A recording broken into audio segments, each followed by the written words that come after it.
Donald Trump's DOJ indicts 94-year-old former president of Cuba, Raul Castro, a clear pretext for a future invasion of Cuba by the United States. For one, this is a blatant violation of international law. What gives the United States the jurisdiction to indict a president of another country?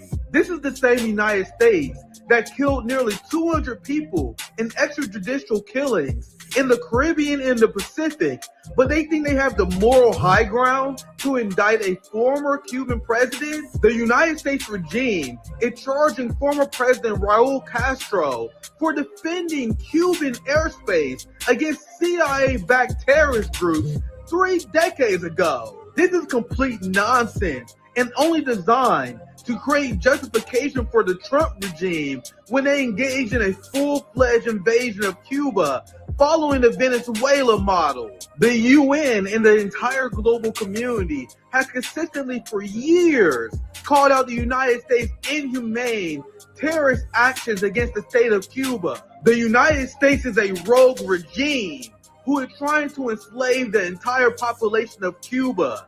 The United States has zero right to lecture anybody in the world about human rights and respecting sovereignty.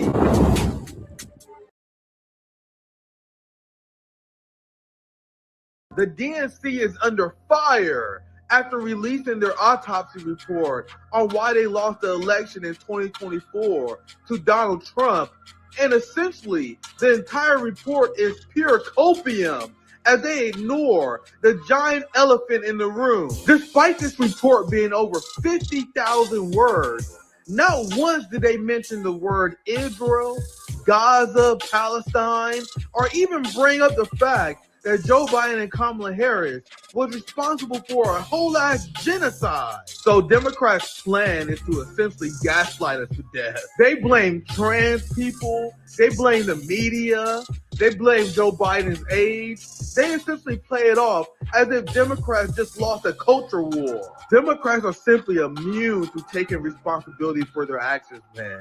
It's always someone else to blame.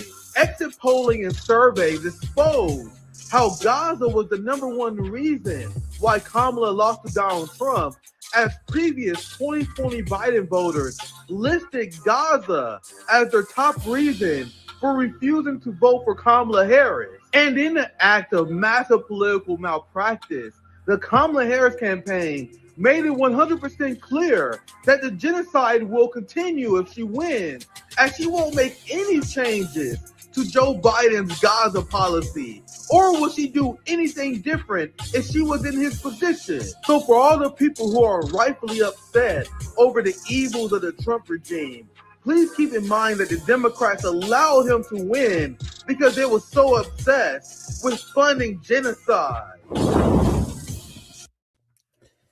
What's poppin'? My friends, my family, welcome back to Nick at Primetime. I have a special guest with you guys who join us today. We have our Kshama Sawant, co-founder of Worker Strike Back, running against Democrat Adam Smith. How you doing, Kshama? Hi, Nick. How are you doing? Yeah, I'm doing pretty well. I hear a loud echo on the end for some reason. Oh, are you still hearing it? Yeah.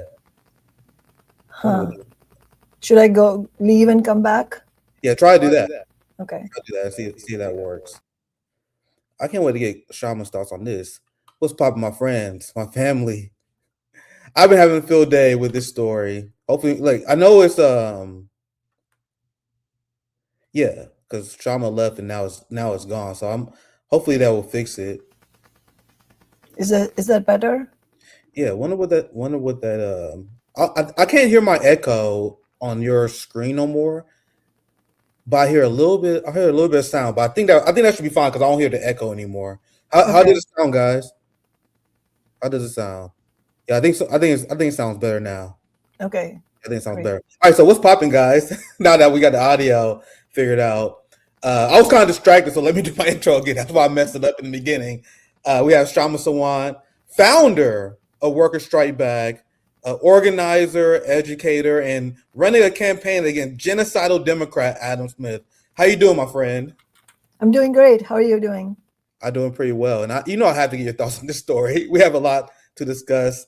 I miss having you on the channel. It's great to have you back, and I'm looking forward to hear your thoughts on these issues. So we've been waiting for the DNC to release their autopsy. I'm going to ask you about your campaign here very soon because there's a lot of shady behavior by unions, for example, unions endorsing a genocidal Democrat. There are a lot of DSA sheepdogs who refuse to support Kshama over. We'll get to that here very soon. But they did this autopsy of the last election that Ken Martin been trying to avoid releasing. And essentially, in a nutshell, we blame trans people. Ignore the giant elephant in the room. We're going to blame trans people and push the culture. Well, look at this. They said Trump's they-them attacks on Kamala was seen as highly effective. It's apparently Joe Biden's fault, too, because she didn't properly prepare Kamala Harris, who was a whole ass senator, by the way. Democrats accused of neglecting rural votes in local parties. Report says party relied too much on not Trump messaging instead of defining herself. So, Kshama, what do you think about this story? Once again, thank you for joining us tonight. Thanks so much for having me, Nick. Yeah, I've missed being here as well. So this is great that we're able to talk. Obviously, the circumstances around us in the world are not so great, and we're seeing how, despite all the indications that the Democratic Party had, they're still doing this. They're still engaging in this act where they're not willing to accept the reality. And I think just from the outset, I just wanted to say that none of this should be surprising to us because at the end of the day, the Democratic Party is, like the Republican Party, a party of the capitalist class. It's a party that represents the interests of the billionaires and the multimillionaires. So its paramount interest is in keeping any type of working class fight back out. And so for them, I mean, the reality is that, yes, people were angry and are still angry about the genocide in Gaza.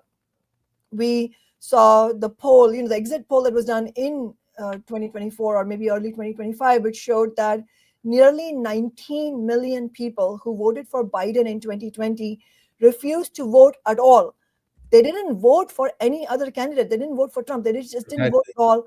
And the cost of living crisis and the genocide were the top two reasons. And now in this Mother Jones article that we're talking about, they have this poll from the Institute for Middle East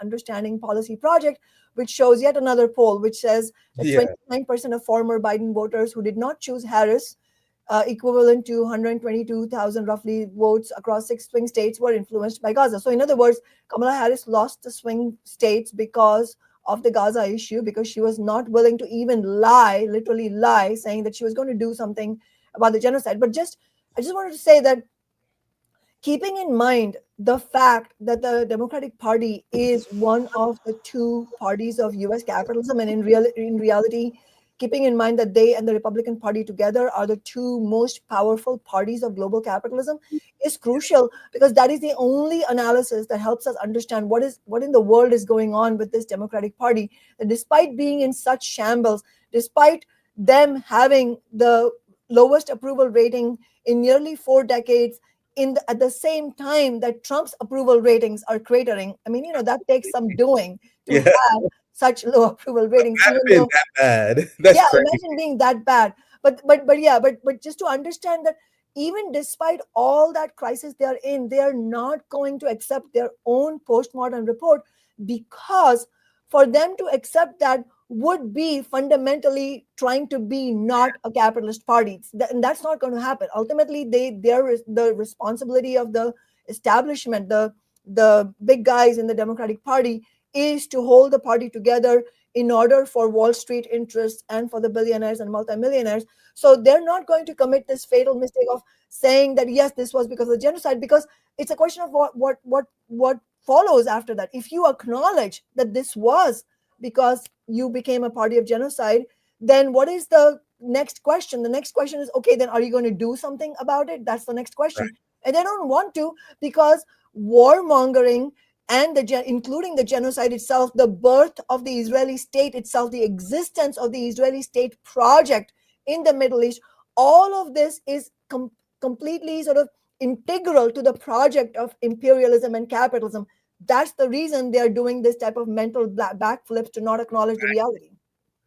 No, Shama, that was perfectly said. That's you had the Democratic Party that allowed the man they said is the greatest danger to America. That's the people with Trump derangement. They would say Donald Trump is the greatest threat to this country of all time. They allowed him to win. They saw the polls. They had internal polling. People on the Kamala team admit it now, Shama. Post-election that they had polling showing that she was going to lose to Trump. They didn't think about what that means about how loyal they are to this imperialist empire, that they was willing to sacrifice an entire election just so they didn't disrupt the agenda of the Zionist regime. Because as these exit polls show, and you just explained this, as the genocide was going on, we've seen something truly incredible happen. That's why we're seeing the sheepdogs work overtime right now, fam. The sheepdogs are working overtime right now because you had a mass dim exit. And it's like the first time we've seen an election. Maybe you could make the argument Obama the first term, but I think that would be it'll be a tough argument to make.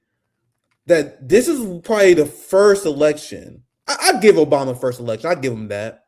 This is probably the first or second election where foreign policy was the deciding factor. Because here's what Kamala said. No policy change. In CNN interview, Harris refuses to condition United States military support for Israel. And she was given countless times, Shama, the chance to distance herself from the Biden policy regime. And to be honest, I expected her to. I expected them to lie more than they did. It was actually a refreshing, very rare moment of honesty from the Democratic Party ruling class. Well, you couldn't even lie. Your AIPAC handler husband, Doug Emhoff, wouldn't even allow you to lie. Wouldn't it be a great strategy if they just lied about it? Oh, yeah, I'll condition aid to Israel. Oh, yeah, I promise, guys, I'll end the genocide. They lie about everything. Why not even lie about that? That's how much control that Israel has over our system. But Shama, do you have anything you want to add before I continue? Yeah, just on the very important question you asked, Nick, why didn't they just lie? At least just say something that you can completely break, make a promise and then break it in the election year, which these politicians from the Democrat and Republican parties always do. The reason, I think, and that's a very good question, the reason, in my view, that they didn't even want to fabricate some statement that they don't stand for is because of the consciousness that we see around us. Mass consciousness on many issues, but most startlingly on the Israel issue, has shifted so dramatically to the left in favor of Palestinian people, against genocide, against warmongering, against the violent and brutal ongoing occupation. All of that presents a real problem, Nick, for the Democratic Party. That if they lied at a moment where the vast majority of people, for the first time in the 80-year existence of the Israeli state, are against Israel, and not to such a degree that a majority of the Republican voters under the age of 50 are against Israel. I mean, that's crazy. It's crazy. I mean, it's a historic moment that we're in, where there's been this dramatic shift in consciousness. In that moment, if the Democratic Party were to make a false promise, that would actually, for them, they're cutting their losses. I mean, they want to win the election, obviously, but they would much rather have Trump, the supposed existential danger, win the election rather than make a promise that they know that they will get in extreme hot water for, given the consciousness, where people are so ready to fight. I mean, 9 million people coming out to No Kings. I mean, that is remarkable. Yes, the leadership of No Kings is absolutely rotten, which is the Democratic Party, and the overwhelming majority of the labor leadership is, that they acted as gatekeepers. But the point is that it was the single largest day of protest in US history. That's how angry people are. And in that incendiary moment, if you were to lie, then it will come and backfire on you. So in other words, what we're observing is that the institutions of capitalism are so deeply discredited at this moment. What stands out, Nick, is the absence of actual militant left leadership. I mean, the highlight of this whole story is that there's a huge vacuum where if we had militant left leadership on a mass level, which is why we're also running for Congress, but that's the point. If we had that kind of leadership that was willing to challenge the Democratic and Republican parties and willing to actually go to class war back against the billionaire class, then we would see something going. And I'll just close out by saying that in the case of Kamala Harris, not only did she continue the pro-genocide policy agenda in her campaign, she also refused to bend or even lie on any economic issue either. Like, she didn't even say, yes, maybe I'll consider $15 an hour for national minimum wage. Maybe I will do something about the cost of living. Maybe we can think about putting universal health care back on the table. Like, just fucking lie. But she doesn't want to lie on, she didn't want to lie on any of these things either, because all of these things will create expectations around concrete demands among a mass of people, and the Democratic Party does not want that. Extremely well said, Kshama. Kshama's cooking. And that's another elephant in the room of this autopsy report, is the lack of populism, the lack of working class policies. Kamala didn't even pretend to give a fuck about having any policies. They was running a mass experiment, I believe. It was one that backfired. They wanted to see if they could win an election without proposing any policies for the working class and while still engaging in war and serving Israel. They wanted to see if they can just use Trump derangement syndrome and the fear of Trump to win them election. It backfired in tremendous ways because of not only of their crimes, but because they offered them nothing. And you see how, like, there's a coordinated effort among liberal media, liberal corporate media, Democrat media, to like throw trans people under the bus. Fam, look at the exit polling reveals it all, fam. No one is voting on these fucking culture war issues. Touch grass, log offline, bro. There are polls at the polls that keep showing this. And the problem with the Democrats had in the last election was the fact that people in their base didn't vote for them. The ones who voted for Joe Biden in 2020. So this is not about, oh my God, we're losing this culture war with independents. It's about you didn't show up for the American people, and people are leaving your party. The people who voted for Jim Crow Joe, Kshama, these are not bleeding heart liberals. These are not radical progressives. They're voting for Jim Crow Joe. These are the people we're talking about in these sanction sizes. But now you got to see how the culture war serves the ruling class and their agenda. Instead of saying, hey, man, we had no policy proposal that would actually benefit the working class in this country, they just throw the least powerful among us under the bus. Look, they, them, sank them. How Trump transgender as torpedo Kamala Harris. And I'm not just talking shit because this is what I posted on X, because I was doing research on this, and this is widely available for every single person in the corporate media. And any person who's reporting on this story, this data is available. And this data really doesn't change. This is the one anomaly out of this data set, is the fact that foreign policy is actually this high. But whenever you ask voters like what influenced their votes, they may say they care about culture war, but you gotta notice how culture wars are always at the bottom.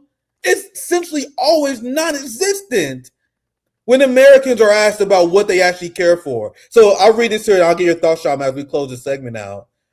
This is regarding the voters who left Biden. 29% of the voters nationally who voted for Biden in 2020 cast a ballot for someone else besides Kamala Harris in 2024. 29%.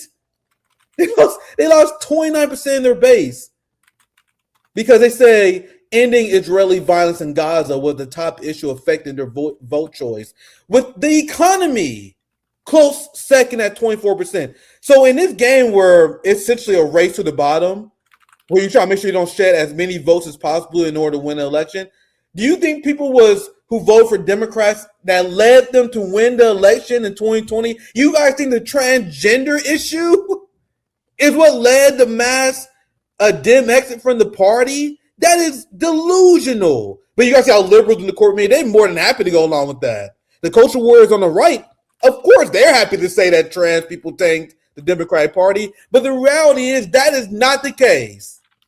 This is why I tell people to drop the culture war. That is not what the American people care about. Look, I'll read the list. I'll give you a thought, Kshama. Like 29% of the people who Dem exited says ending Israel's violence on Gaza. Then there's the economy. Then 12%. Look at this number. They left because they didn't support Medicare for all. That's how I read that third line.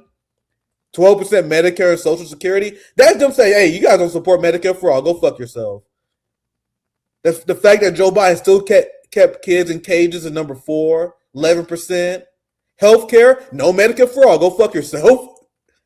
And then 9, abortion policy. So maybe anti-choice Democrats. I can see that. But you gotta see how in this list, it does absolutely not include trans people. That's the point I'm making. Kshama, you have anything else you want to add? Yeah, first of all, just this poll that you shared is so crucial because it shows you that working people are not stupid. They have an understanding, of all these issues. So like you said, the poll showed the anger against the genocide and also anger at not having basic needs met in the richest country in the world. No healthcare, also the attacks on Medicare and Medicaid. And also that is very important that working people are astute enough to understand that these attacks are bipartisan, and they actually are bipartisan. Obviously, Trump has carried out a massive attack, $1 trillion attack on Medicare, Medicaid, and social assistance. But the first massive slashing of Medicare and Medicaid was not from Republicans. It was from Democrats. It was Bill Clinton's Balanced Budget Act in 1997 that slashed billions, hundreds of billions of dollars actually from Medicare and Medicaid. And that was the bill that also opened the door to Medicare privatization. Medicare Advantage, which is really should be called Medicare Disadvantage, because that's how terrible it is for the people who need to use it, seniors, retirees, and disabled community members.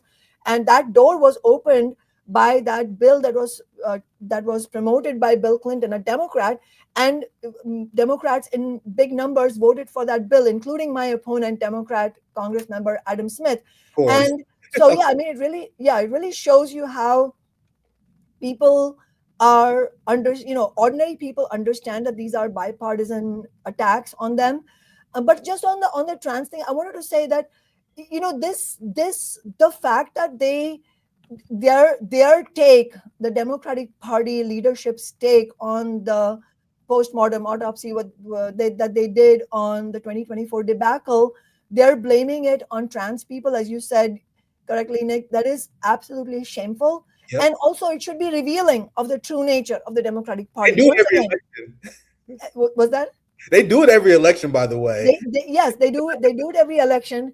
And you can see that both parties of capitalism use oppressed communities and their actual, the actual issues they face as wedge issues to divide and conquer the working class. So the Democratic Party uses wokeism to shame and demonize working class people on these specific issues and divides the working class. The Republican Party also divides and conquers the working class by saying that if you're a white working class person and if your life sucks, then it's because of that gay person or that trans person or that Mexican person, whatever, basically demonizing specific oppressed groups. And this fact that they have said this should serve as another wake-up call to anybody who thinks that the Democratic Party is better on issues of oppression, because they simply are not. And furthermore, what is happening is because of the Democratic Party's betrayals and because of the absence of any militant left leadership, including the sorry state of the labor leadership, we are seeing politics move more and more rightward. That is what created the opening for Trump in the first place. Right. And the truth is that, objectively speaking, the anti-LGBTQ rhetoric has spiked up in an alarming way. The rhetoric against Muslims has spiked up in an alarming way, because of the genocide, because of the bipartisan funded genocide. It's crazy. Yeah, it's crazy. So it's real. I mean, in Seattle, just days ago, a trans woman was murdered. They were a student at the University of Washington. Their name is Juniper Blessing. And it is absolutely horrific what has happened. But this is again, I'm just saying that this is a reminder that neither party, neither the Republicans nor the Democrats, are going to actually fight for our needs or put forward our demands, they are going to represent the billionaire class. That means both things. One, that they are not going to be the answer for economic salvation. We are not going to win anything, even $15 an hour, national minimum wage, by putting our faith in either of these parties. And we are not going to address issues of oppression either. And as a matter of fact, all of history shows the exact opposite. I mean, who was the president and which was the party that pushed forward the Defense of Marriage Act, which actually was a massive attack at the time against the gay community? It was Bill Clinton and the Democratic Party. They led on the Defense of Marriage Act, and then it took working class uprisings to then win marriage equality. And I was one of the people marching for marriage equality in 2009 and 2010. I didn't see any Democratic Party officials marching alongside us. They were actually parroting the Clinton agenda of DOMA. And in 2013, when I ran my first campaign for city council in Seattle, we had the first ever trans pride. You know who was the only candidate / elected official who went there in solidarity with trans pride? It was me. Not a single Democrat was willing to stand with trans people. In fact, one of the candidates at that time, I heard this from secondhand from one of the leaders of the trans pride, who apparently that Democrat said, trans pride, haha, that's not even a thing. This is where the Democratic Party is. And so this is the story. Ordinary working class people like ourselves, Marxists like ourselves, we lead and build mass movements to win solid victories. And then the corporate media and the Democratic Party try to co-opt the narrative by saying, well, we did it. And so I think the main story out of all this is that we should reject divide and conquer by both parties, and we should unite on issues that unite all of us. Exactly, Kshama. This is what I've been preaching for years. We've both been preaching this for years. I love having Kshama on the channel. We've been talking about this all the time. We need American people to wake up. There would be like these genocidal Zionist old white dudes in the Democratic Party, like, yeah, we gotta stand for the trans right. You guys really think these people believe this bullshit? They promote that in order to sheepdog, in order to trick people to believe they have their best interest in mind, as they put genocidal policies, anti-worker policies. And you would think like, oh man, this strategy is super simple to see through. Obviously, these people actually don't give a damn about the quality of life of our gay brothers and sisters. But you have DSA nerds will fall for this shit. Like, DSA nerds will vote for imperialists. They will vote for a Zionist. They will vote for Jim Crow Joe, the senator of the credit card companies, one of the biggest whores of Israel. Kamala Harris, who was elected as a senator in California because of AIPAC. She used to give speeches in AIPAC. A lot of people forget about this. Like her old 2017, 2018 AIPAC speeches that got her elected. That launched her political career.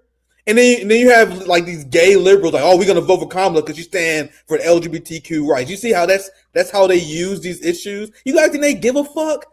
Kamala was locking up trans people in prisons, violating their human rights, and that's how they trick people to think they're on their side. Why do you guys think Elon Musk always talk about the culture war? You know, the guy who's scheduled to be the first ever trillionaire? Elon Musk loves some culture war. You guys notice how the billionaires, they love that shit. They bleed for watching the peasants fight among each other over cultural differences. That's why I love when you say that we have to reject the distraction attempts by the ruling class. Absolutely. Anything else you want to add on this before we move on? Because I want to get into labor next. Because I was doing some digging, preparing for this, trying to see how the state of your race is going, and I'm looking forward to hearing your thoughts on that. I still want to go down to Seattle. I still got time. I was literally talking to a friend. I promise to God, Kshama. I was talking to a friend, and I'm planning on going to Seattle. I want to at least help out some way, any way I can on the ground. But we're seeing unions. We're seeing what I call the great expose of the left. That it happened many times. Like, why do you guys think Hassan Piker is not having Kshama Sawant on? Why do you guys think these gatekeeper, Bernie media industrial complex Democrat operatives are refusing to endorse and support Kshama Sawant over a genocidal Democrat, Adam Smith, who called people who attended pro-Palestine protests, he called them all fascist. He said you're a fascist if you protested against children being slaughtered, but you have left groups that are sitting this race out. Why? Because Kshama's not running as a Democrat. You have unions voting for this neoliberal scum, Adam Smith. I think this is one of the people from Worker Strike Back, I believe. But here's the article version. I'm gonna find the article version of this. Here it is. Is this actually? Is this it? Did I get the right headline here? Because there's the Washington that's the one. State Labor Council, AFL-CIO, today announced the results of its 2026 committee endorsing convention. So pretty much they announcing their endorsements. But to sum it up, because I want to get your thoughts on this. I saw this. Oh, I don't want look at this. Adam Smith. So this is the Washington State Labor Council endorsing genocidal Democrat, neoliberal Adam Smith over someone who actually got legitimate win for the working class. This is insane. So, Kshama, I want to get your thoughts on this. You can speak about the state of your race as well if you want. But I think this is another example of the damning state of the labor movement in the United States, where they just serve as, once again, operatives of the Democratic Party. They tell the Democratic Party. This is insanity. How you endorse against Kshama Sawant as a union? That is insane. That is insane. But Kshama, what's going on here? What is, like, how is this even possible? What's your thoughts?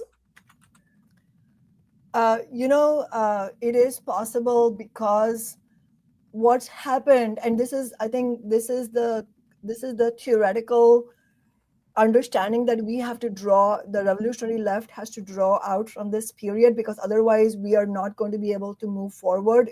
We are stuck. This is a very difficult moment for the left, because on the one hand you have a mass of working class people ready to fight back, really taking on very, very left, progressive, pro-working class, anti-war positions on a whole spectrum of issues. And yet there's a chasm between that on the one hand and the leadership that's on offer. And that's why you're seeing this, because I think, and this is what I mean, that I think we have to have a lot of theoretical understanding about what's happening in this moment. And this also relates to your previous question, the previous segment, Nick. You said that you would think this is simple enough for people to see through, but somehow it's not clear. The reason it's not clear, and the reason all of this is happening, the reason the Washington State Labor Council can get away with this, is that, in my view, since the fall of the Soviet Union, there has been and obviously there was a ferocious sort of declaration of victory by the capitalist class, and you had the whole period of neoliberalism before and after the fall of the Soviet Union. That was a whole period of that was happening, massive attacks on working class people, poor people internationally. All of this period, because of the backlash against revolutionary movements and against militant labor uprisings in the 60s and 70s and in the decades before that, has seen a complete mushrooming of what I would call the gatekeeper caste, and they have mushroomed into a global industry. It's not just in the United States, it's globally that you see, but especially in the United States, you see this. What's happening is the NGOization of the labor movement. And really, I would say what's happening is this NGOization of the socialist movement as well, to some degree, where you have the leadership of just a swath of organizations that are playing an absolutely rotten role in ensuring that all the paths, all the avenues for struggle, all the ways that the mass anger can be channeled to actually win some working class victories, that all those paths are blocked. That is what's happening. So you have not only just working class as a whole angry at Adam Smith. I mean, Adam Smith is hated, but union members hate him too. I mean, our campaign tables throughout the district, I don't believe we've met hardly any people. I mean, I'm sure we've met some people, but we meet hardly any people who say, hey, I really love the guy. I really love Adam Smith. Yeah. People hate him. He's Yeah. hated. And yet you have the leadership of the Washington State Labor Council endorsing him at a meeting where they did not even invite me to come and speak. What? I didn't even know. I didn't even know that meeting was happening until a rank and file member of a public sector union in Washington State told me, hey, they just had this meeting and they endorsed Adam Smith. But the only silver lining, Nick, that I can report to you is we heard that it was at least a fight. It was not an easy vote for them. But can you put that chart up again? All the candidates that they endorsed. I wanted to point out something there. Yeah, here it is. This is from their like a website or something. Yeah, just to say, Susan Delbaney, Rick Larson, Kim Schreier, Adam Smith, Marilyn Strickland. I mean, I'm happy to admit if I'm wrong because I haven't looked up the data in maybe a month or two. So I might be wrong. My memory might be serving me ill. But my memory is that Delbaney, Larson, Schreier, Smith, Strickland all voted to send tens of billions of dollars for the genocide in Gaza. They all voted to ban United Nations food assistance for Gaza at a time when there were reports of catastrophic levels of mass starvation in Gaza. How can you have any way forward for a labor movement when the leadership does not even draw the line at genocide? I'll tell you another line that they have crossed. All these Congress members, including Jayapal, unfortunately, they all voted. Jayapal did not vote for the genocidal bill. She has voted for the Iron Dome, but she included all of the Congress members. Some of the names here are state representatives, so I'm not talking about them. But all the Congress members here, Delbaney, Larson, Jayapal, Schreier, Smith, and Strickland, they all voted to break the railroad workers' strike. And that is very simple to remember because all House Democrats voted to break the railroad workers' strike. Remember, there were two bills that they passed. They did try to do the sleight of hand, which AOC tried to shove down our throats. The fucking lie that, we passed one bill that was what the workers wanted, which is, or at least part of what the workers wanted, railroad workers wanted, which was 7 days paid sick leave, which was a fraction of what they wanted. And another bill, which was the strike breaking bill, with this a fucking false idea that, maybe the Senate will pass the good bill. Knowing full well, everybody knew there was no chance in hell the Senate was going to pass that good bill. It was just to try and cover their own fucking asses that these progressive House Democrats voted for both bills. And then we knew everybody knew. No guesses for knowing what would have happened in the Senate, which is the Senate passed the strike breaking bill. And there you go. The entire Democratic Party instigated the breaking of the railroad workers' strike, including President Biden. So if breaking of a strike is not a red line that the labor leadership will not cross, if genocide is not a red line that the labor leadership will not cross, then there are no red lines for this labor leadership. And the only conclusion can be that we need a reckoning in the labor movement. Yes. We need a militant rank and file uprising to throw out this rotten labor leadership and to actually rebuild from the ground in order to actually fight for the working class. You guys see the anger in Kshama's voice? That's real, man. And that's the anger that we all should have because the unions in this country have been completely hijacked. And we have many conversations about the labor aristocracy in the United States, how the capitalist class infiltrated unions in the late 70s and completely dismantled them during the Reagan era. Clinton pushed even more anti-union legislation. But the most important thing is the capitalist class infiltration of unions. All the worker rights that you guys enjoy today is when unions were filled with socialists and communists. That's when you guys got the victories. Ever since the capitalist professional managerial class infiltration of the unions, they now unapologetically serve Israel in genocide. Do you guys remember how the port workers union was like, we're going to go on strike, but we're going to still send and help Israel receive their military equipment. They didn't exclude Israel from that. And Kshama, This list is incredible because as you were speaking, I was doing a quick search on these people. This is insane. Because I'm like, who are these people? And I see you cooking them, and I know I trust your memory. Like I can tell, like the red flags are coming up. Cause you see these people's names. So I did a quick search. You want to know what I found? Rick Larson. Obviously, I didn't have a lot of time to search all these people while you were speaking, so I just searched the first two. Rick Larson. Here's the website. This from last year when Israel started their 12-day war with Iran. And this is him endorsing it, my friends. The recent targeted Israeli attack on Iran was not indiscriminate or random. Israel has the right to self-defense. With Trump administration's faltering efforts at negotiations with Iran, the country determined it needed to act to protect its people. The United States should stand with Israel at this time.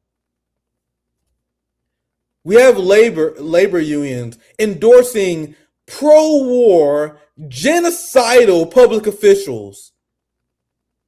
How does that not utterly infuriate everyone and immediately like send red flags that we need this union fight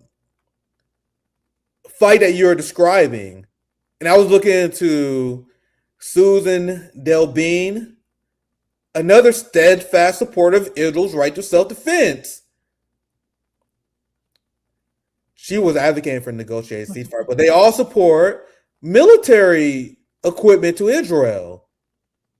I would use AI for Susan because there wasn't a ton on her, but all these people are Zionists. So I think your instincts was right, Kshama.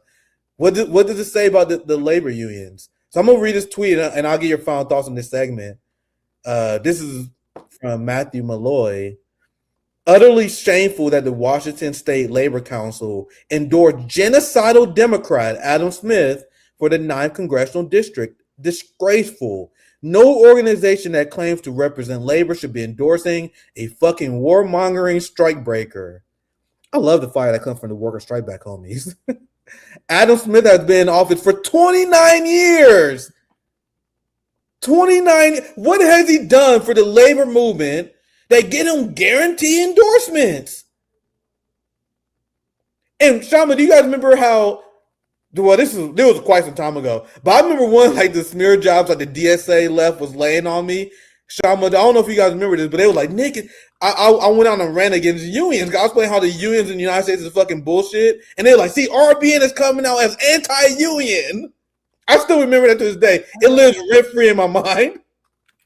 You guys see this pattern that the left have? And this is the point I'm making. I'm not trying to bring up old memories. The point I'm making that the unserious left in the United States have put labor unions on a pedestal without any legitimate criticism against them, as they are completely hijacked by pro-war neocon Zionist interests. And then the ones who don't endorse Democrats, they will then turn around and endorse Trump.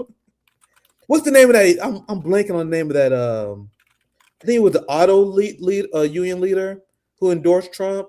I'm blanking on his name, but they either Sean O'Brien from the Teamsters. Yeah, Sean O'Brien. There was a few of those union leaders who endorsed Trump. That's my point. I'm bad at remembering these people. Yeah. So it's like either you guys see how they sheepdog for the duopoly as well. If they don't vote for a Democrat, they'll vote for a Republican. They like, no, it's only worse. I mean, it's not better; it's actually worse. And in fact, you had also the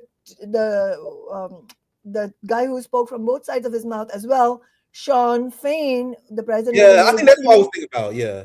Well, no, you're right. Sean O'Brien of the Teamsters did actually openly support Trump, and that's great. I didn't know that. He went to the Republican National Committee and convention and spoke. It was pretty. Quite a spectacle. I did cover that. I probably forgot. Yeah, that's crazy. We talked about it. Yeah. In one of your shows. But then you have Sean Fain, who is the president of UAW, who spoke at the DNC in Chicago and absolutely was a cheerleader for Kamala Harris. And then come January, after Trump is elected and Trump is about to be sworn in, Sean Fain writes an op-ed in the Washington Post saying I'm the auto workers leader, and we are ready to work with Mr. Trump, President Trump. Why? Because he liked the tariffs. I mean, which is a disastrous position for the labor leadership to take, The pro fuck? tariffs, because tariffs, yes, any policy like tariffs on the one hand, or NAFTA on the other, which took away jobs, both sides are actually absolutely horrible for the labor movement. And the only viable and the only possible position for the labor movement to take has to be of international working class solidarity. Outside of that, there is no position that is viable, because if you make it about American jobs versus Mexican jobs or Indian jobs or whatever, then you have played right into the hands of the capitalist class divide and conquer strategy. The only way, and playing into the divide and conquer has only one outcome, which is a race to the bottom for all workers internationally. The only way of reversing that race to the bottom is to first of all reject the divide and conquer, to have international working class solidarity, and for working class people everywhere to go on the offensive to win victories. Just to give you a concrete example, Nick, when we were fighting, when my office, my socialist, revolutionary socialist office, was fighting for $15 an hour in early 2014, in my first year in office as a city council member, which later became the nation's highest minimum wage. Today it's $21.30 an hour. At that time, there was a lot of attempt to at divide and conquer. The big business representatives, the lobbyists, the media, all of them were saying, well, if you won 15 here, then it's going to be disastrous, because all the companies will shut down and they will move to other places with lower wages. But do you know what happened instead? Because we went on the offensive, what happened was actually the wages of tens of millions of workers nationally went up because of the emboldening from Okay. industry in Seattle. In fact, so much so that immediately after the higher minimum wage went into effect, Nick, we had a public, we could see this public admitting by the Washington Restaurant Association, which was virulently opposed to our minimum wage fight, because this is full of the restaurant and hotel billionaires who just hate workers. They had to admit that the restaurants and hotels just outside Seattle, on the periphery, had to increase their wages because they were suddenly competing for workers who could get jobs with better wages in Seattle. But it's not just that. The 15 Now movement that we built here went national, and the National Employment Law Project calculated that even by 2018, now 8 years ago, already wages of tens of millions of workers had gone up dramatically, and it was equivalent to at least almost $70 billion of transfer of wealth from the bosses to the workers. That is what you do to fight against divide and conquer. You go on the offensive and you force concessions from the bosses. But all of this is linked to the gatekeeper caste, and I call them caste specifically, Nick, because it's as you asked the question, which is the most important one here. What has Adam Smith and what have Democrats like him done for workers? Why does the labor leadership keep endorsing them? Because there is a separation between the interests of the labor leadership as a whole. Most of the labor leaders, obviously some labor leaders are actually fighting, but they're few and far between. They're exception to the rule. For the most part, the overwhelming majority of the labor leadership is business unionist, meaning trying to make peace with the bosses.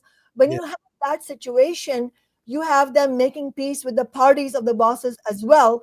And so there's a separation between what's in the interest of the labor leadership and what's in the interest of workers. So when you ask, what has Adam Smith done for workers? No, absolutely nothing. He has been extremely detrimental to the interests of workers.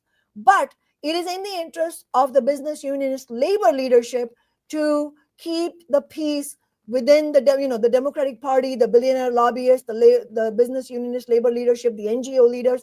There's a nexus among all of these entities. And so the way the labor leadership is functioning right now is as an upper caste whose Yeah. interests are more or less divorced from the interests of the rank and file. Yeah, that describes Democrats as a whole in general. And it's crazy that labor unions have been poison like this, and the United States left allowed it to happen. They like distill this cult worship, the putting on the pedestal of unions. That's why I shocked a lot of these once again these old Bernie progressives who used to follow. They're like, niggas speaking out against the unions, because I called out the Kellogg strike. If my memory serves me right, this whole discourse started when I called out how the labor leaders and the Kellogg strike solved the strike because they undermined the demands of the workers and the strikes, and the workers was upset. I knew this because remember one of the main factories that started the strike is in Topeka, Kansas. This is like an hour and a half where I live at. But I knew people who was part of the strike, and this is what they were like, bro. The union sold us out on them. Like, bro, see, they sold us out, and all the progressives. There are a lot of them. I don't need to call them out by name, but a lot of prominent labor leftists they didn't treat it like the Kellogg strike was a win. I'm like, bro, this is not a win. They screwed the working class here. I would say one because we know the Grim job. He was one of them. He was one. You guys already know what kind of class I'm talking about. They cheer these betrayals and they repackage them as victories. Another thing I want to remind people here, because it's crazy that you bring up how I think you said Sean Fain or one of them was in support of Donald Trump's tariffs. I did a hotspot video on this a few weeks ago.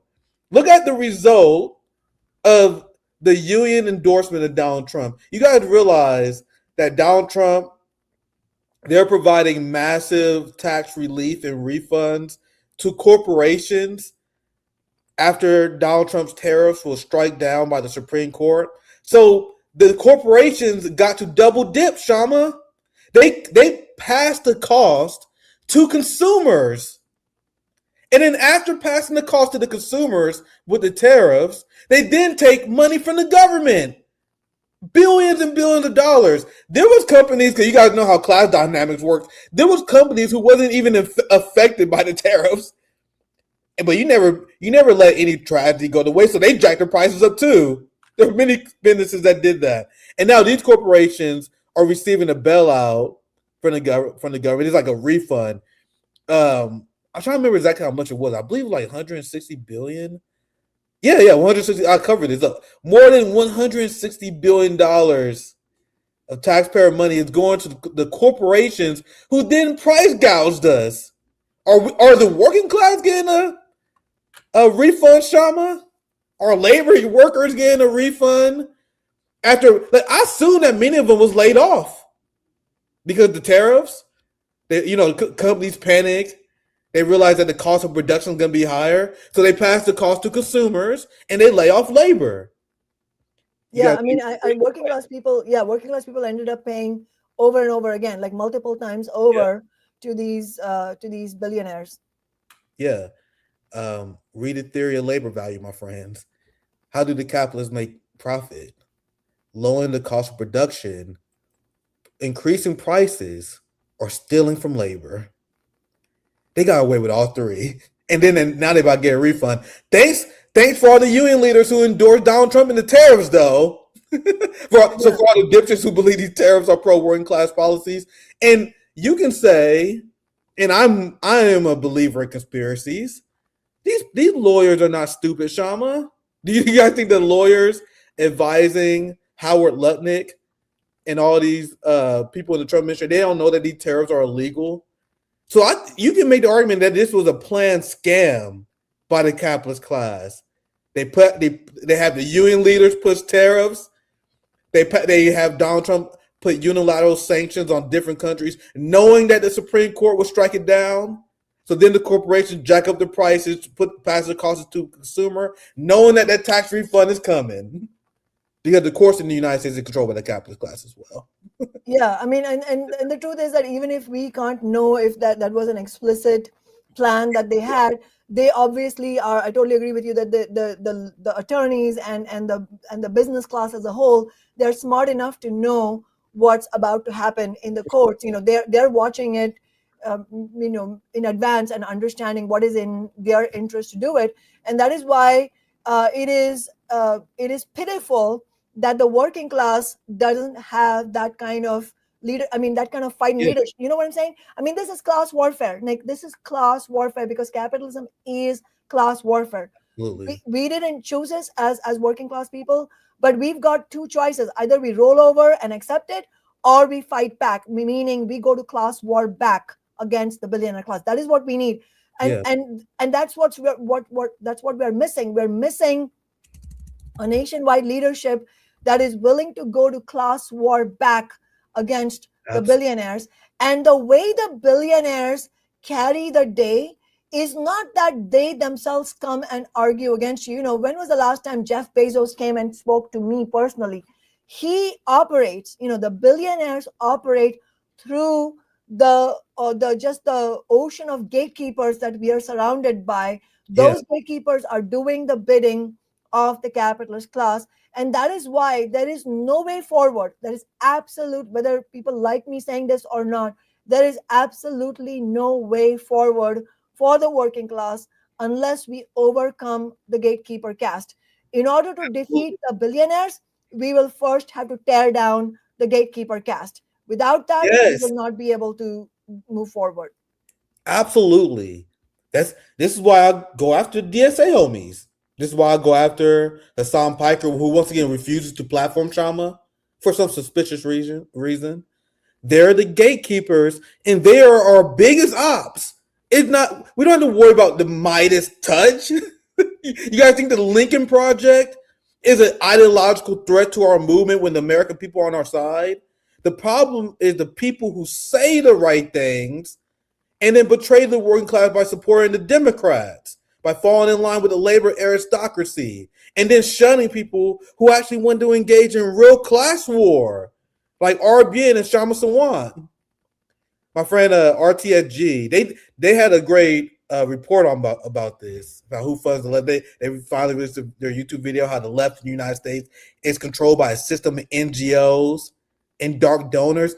Even the new guy, I don't even know his name. That DSA candidate everyone's cheering for that he got elected, whatever. He took money from the Working Families Party. It seems like I'm the only channel, left YouTube channel, that explained to people that the Working Family Party is the Soros. Every single progressive Democrat, including the new DSA guy who just won, is funded by George Soros. They're funded by dark NGO groups to keep the left in the United States pro-NATO and pro-Democrat. And that's the problem with the left in the United States.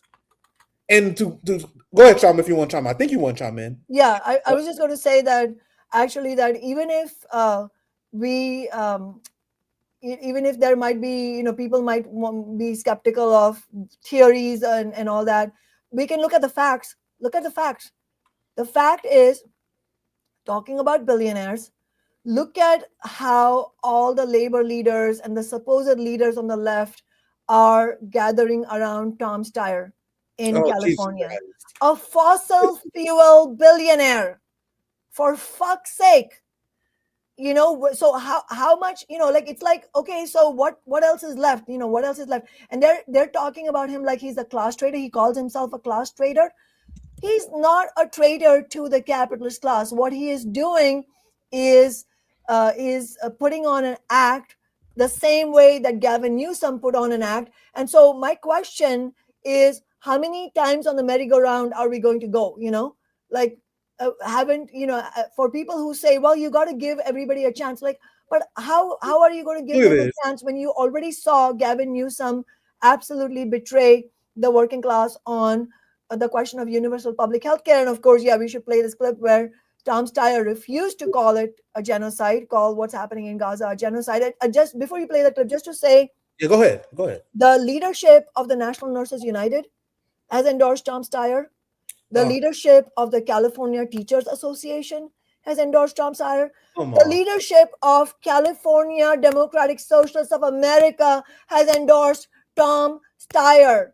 And this is why I don't think what we are saying is an overstatement in terms of raising alarm bells about the gatekeeper caste. We have to be able to overcome the gatekeeper caste. And just one last thing I want to say is, Nick, you and I keep getting accused of being anti-union. I want to say loudly and clearly, we are anti-business union leadership. Yes. We are the most pro-union individual. My whole 10 years on the city council has been the most pro-union elected representative that we have ever seen. And so we have to reject the labor leadership equating itself, the business unionist labor leadership that is selling out the working class, equating themselves with the labor unions. No, we have to reject that equation. They are not the labor unions. The labor unions are the rank and file of the working class, not just in the union movement, but the 90% of workers who are not in unions. All of these rank and file workers, that's whom we are speaking for. Do you understand how absolutely cooked that you have to be to endorse Tom Steyer over Butch Ware? That is insane. That is absolutely insane.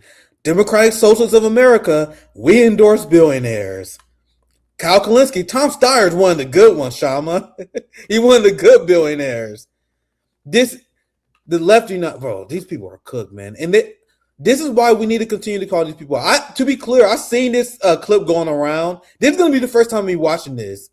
But this is apparently Tom Steyer saying, I honestly don't know what genocide means. So I read the transcript of this video. That's why I pulled it up. This is actually the first time I'm watching it. So let's see what he says. But what does it say? That Hassan Piker, a millionaire, who is willing to interview a billionaire before they interview Kshama Sawant. That's all I want to say. I'm gonna let Kshama stay professional because she's running a campaign, but someone had to say this stuff. You guys don't think this is shady? And now the left is finally catching on, Kshama. I know you don't pay attention to this stuff, but the left is finally, for the love of God, thank God, it finally started to catch on who Hassan Piker actually is. Because he came out and said, we're going to vote for Democrats with a cause. I don't know if you saw that. He's like, we're going to vote for Democrats with a cause. So I've been calling this guy out for years. And you know the only response that these unserious people have, oh, Nick, you're just jealous. You're just jealous of Hassan. Yeah, maybe. Yeah, I would love for my politics to be more influential. Yeah, for sure. Guilty as charged. But because but you don't want to be a sellout. You're not jealous of that. You're not exactly. Jealous. Yeah. Sorry, Kshama. But no, that's all I was going to say. I'm jealous in the sense that I want my politics to be more influential. Don't we all? But that shows how unserious that Hassan supporters are that they bring that up as like an argument. You're just jealous of Hassan. Yes. If you should want your politics to be more influential. The fact that he is influential as he is exactly why the United States left is cooked. Kshama, this man has been a podcaster for 13 years. Started in 2014-13. Been telling people now is not the time for a third party for 13 years. Anyway, sorry, I'm just ranting now. Let's play the clip and I'll let you respond afterwards. This is the first time I'm actually watching it. What I think is this. I think that this Israeli government has been trying to take over the entire country and expel the Palestinians and take over the whole thing, kit and caboodle. And that's what they've been doing for a long time. It's absolutely wrong. There's no question there. And they're willing to commit war crimes to do it. That's what I think. And that's been going on for a long time.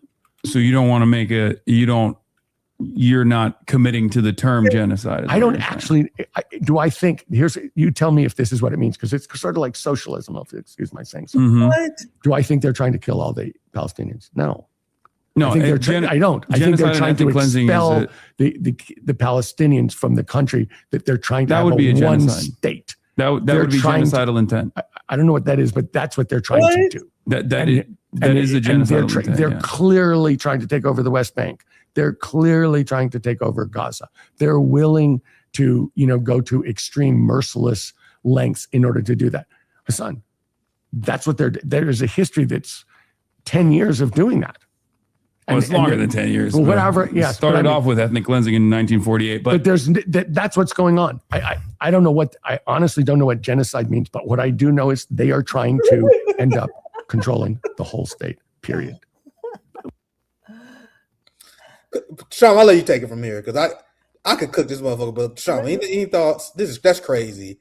I honestly don't know. They play dumb when they need to, right? But go ahead, Kshama. Yeah, absolutely. I mean, that shows you how he is very much not a traitor to the billionaire class. He is one of them, both in money and in politics. And I think the bigger story first of all, yes, it is good that he got exposed in this way. It was really, really important. So in that sense, I think Hassan Piker did do a service in actually, he grilled him on that and he kept persisting and saying, well, that's a genocide. That's a genocide. The whole clip, it really completely exposes Tom Steyer in his duplicity here. Like, he's trying to be the guy for the people who are angry at the genocide, while still trying to be the guy for the people at the center or people who may even be somewhat pro-Israel. He's trying to be all things to all people, which in other words, it's as sure a sign as any of a politician who is politicianeering. I mean, it's hard to say that word, but that is what they do. They politicianeer. They are basically bullshitting you because they want to play that political game. And to the extent that Hasan Piker exposed that is really good. I was just going to go back to your previous point that you were making before playing the clip, Nick, which is that I think sometimes the people like Hasan Piker and Mehdi Hasan and also many other shows that criticize the Democrats, they play the most insidious role, actually, because when you are a regular viewer, you think, wow, they're criticizing Tom Steyer and they're criticizing the Chuck Schumer and Breaking Points interviewed Elise Slotkin from Michigan, the pro-Israel Democrat. And so you think that, actually they're criticizing the Democrats. But in reality, that's the most insidious type of gatekeeper, because they do that in order to lure you in, in order for you to think that they're actually objective thinkers or they are willing to criticize the Democratic Party. But and they are criticizing. I'm not saying that they're not. But the point is that the overall role that they're playing needs to be considered. You can't look at one episode and then decide, this is the role that this podcaster is playing. The overall role of the podcaster has to be decided on the overall role that they play. And the overall role that they're playing is exactly what you said, which is they are gatekeepers for the Democratic Party. So, Ryan Grimm is an excellent example of this kind, this kind of peon for the billionaire class in the Democratic Party, where there are many episodes you can point to where he's criticizing the Democratic Party. They're also doing some aspects of actual journalism from Drop Site News. But what else is Ryan Grimm? Ryan Grimm is the guy who gives cover to the squad when the railroad workers' strike was broken. He wrote a book about AOC. Y'all remember the book? Yes, exactly. And what some AOC and the hope of political revolution. Something like that, like AOC and the hope of a revolution. Like, right. Dude, exactly. So that's the point. And Mehdi Hasan is another example. A lot of people think Mehdi Hasan speaks out against the genocide, which he does. But he does that, but overall in service of continuing the gatekeeping. And this is insidious. It is hard for people to understand. And it's also true, just to make the point here, it's also true, Nick, that the majority of working people are not looped into these podcasts. They are just angry people who see through both parties and are checked out of politics because they don't feel anybody represents them. And the challenge of us, the revolutionary left, those of us who actually want to bring back the militancy in the US left, the challenge for us is to reach them, and in order to, mobilize them and organize them, which is why we are running this campaign for Congress, but we're also building Worker Strike Back, because we have to actually build worker struggle from the ground up. Just to share quickly, one of the victories that Worker Strike Back members have been part of recently is shutting down plans for a data center in a town called Pekin in Illinois, small town, probably hasn't seen very many protests, right near Peoria. And our Worker Strike Back members in Peoria actually helped build that fight. Obviously, the fight itself had thousands of people from the city itself and many who have been probably in a movement for the first time. But this movement, which Worker Strike Back helped build, has defeated the Democrats and Republicans in Pekin, where they forced the bipartisan city council to vote against carrying forward this bill. To build a data center. Just to share, the governor of Illinois is a Democrat, J.B. Pritzker. He's also a billionaire. Yeah. He signed a bipartisan legislation in 2019 that gave, in quote unquote, incentives to the billionaires, totaling almost $1 billion for building data centers. It's like saying, hey, we're going to give you taxpayer money from working and poor people, $1 billion of it. Please come and build 27 data centers that are going to destroy people's lives. The same people who gave you the money go and destroy their lives. I mean, they're literally giving it on the golden platter. This is the role that the Democratic Party is playing. Yeah, and I'm gonna get to data centers here very soon. We're almost done here. We have just a few more things left to cover here. But going back to, there's a lot you broke down to here. I'm gonna rewind and go back, and we're gonna get back to the data centers here. But think about would Hassan or anyone in the DSA or left apparatus endorse a open Holocaust denier? Why is, we all know the answer, but I'm asking rhetorically, why is Holocaust denial considered a red line, but not genocide denial in Gaza? You guys realize that that's Jewish supremacy, right? And Hassan fans don't understand my criticism of him. This is Hassan engaging in Jewish supremacy, because how can you endorse that guy after that? He endorsed him, a strong supporter of Steyer, after Steyer told him to his face that he doesn't recognize the genocide of the Palestinians. You guys see the ingrained racism and how they dehumanize Palestinians? If you was running for Congress and you say, if you say you don't believe the Holocaust was real, your shit is done. Your shit is over. But Tom Steyer can get away with it? That's insane. That is peak Jewish supremacy, for one. Secondly, getting back to the data center, because you were making some great point. I just wanted to make that point on, and this is why that's disgusting to me. Genocide denial is disgusting. Why is Holocaust denial viewed the worst thing you can possibly do?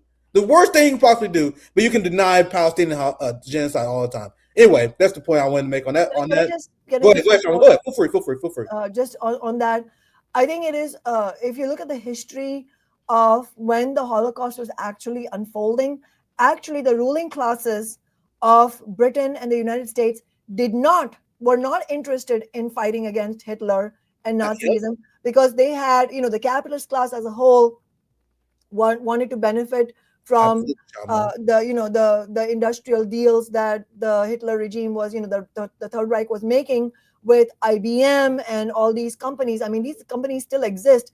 And so it was really a naked, at that time, it was a Holocaust denial. So in other words, my point is that at the time when the Holocaust was happening, actually, even then, again, it was ordinary people and actually Marxists and socialist revolutionaries who were actually speaking out against what was happening.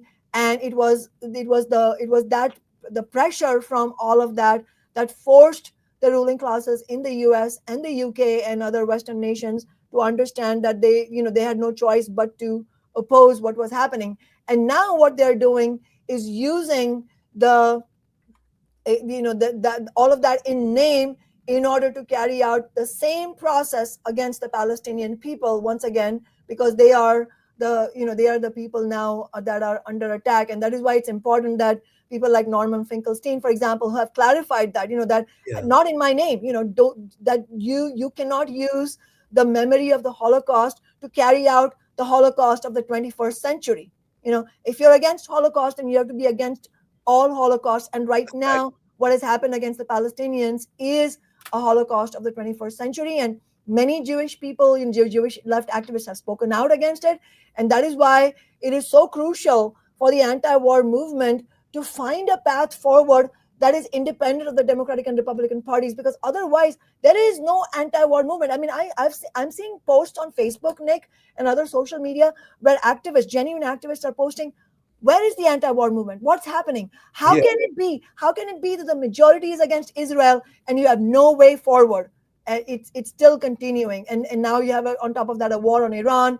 The people in Lebanon are being killed. People in Iraq are being killed. How is this happening when the majority is against it? The missing link is we need a fight against the gatekeeper caste. Without that, we are not going to have an actual anti-war movement that can actually defeat the capitalist class and their two parties and actually end the wars. Which is why our campaign, by the way, is so crucial, Nick, because it is the only revolutionary socialist campaign, and it is the only campaign that is actually fighting for an end to all military aid to the Israeli state. And we're also calling for an end to weapons and tech for genocide and imperialist war, and we are fighting against a Congress member who is bankrolled by Palantir and Anduril. And I mentioned those two companies specifically, Nick, because we're going into the AI and data center discussion, because Palantir and Anduril stand at the nexus between AI and war and bloodshed, because they are companies that use AI in order to help bloodshed, in order to help surveillance.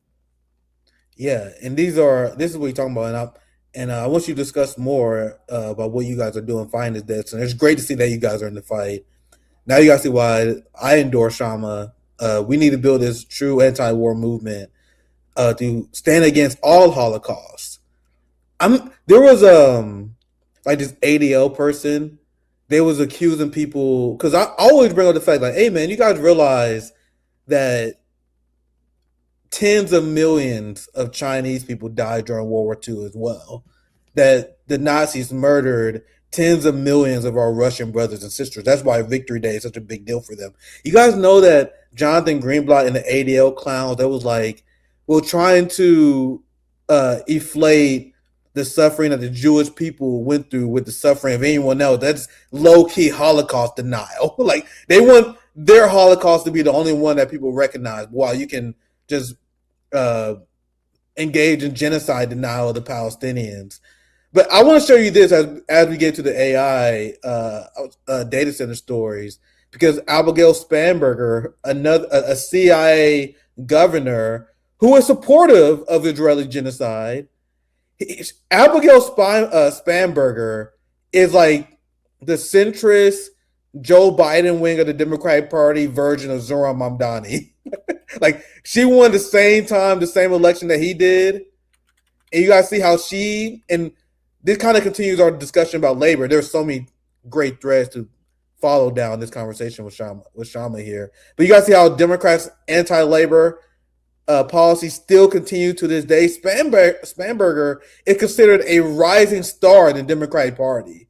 Like Morning Joe and the corporate media, they love her. Like Spanberger's collective bargaining veto test relationship with labor.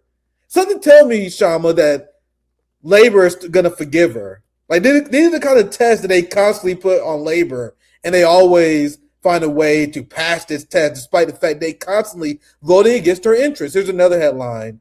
A rising Democratic star disappoints teachers' unions in Virginia. The rising Democratic star. So they still are anti-union to their core. I just want to make sure I add this to our discussion about Democrats' anti-union activism.